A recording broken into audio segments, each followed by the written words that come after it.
बताई सखी ससुरा के बाती, देवरा हमर बाटे कुरा पाती, देवरा हमर बाटे कुरा पाती। का हम बताई सखी ससुरा के बाती, देवरा हमर बाटे कुरा पाती। रतिया में कैले बयसन कभो न हमर सैया करे, दर्द करी हैया करे आए हाय, दर्द करी हैया करे आए हाय, दर्द करी हैया करे आए हाय, दर्द करी हैया करे।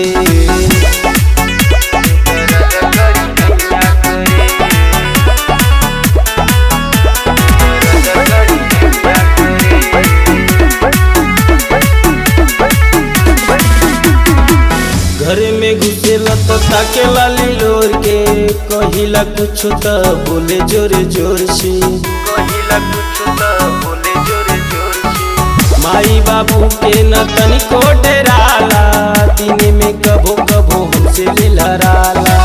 बात बात में देवराए सखिया के पीछे से हमके धरे, दर्द करी हैया करे आए हाय, दर्द करी हैया करे आए हाय, दर्द करी हैया करे आए हाय, दर्द करी हैया करे।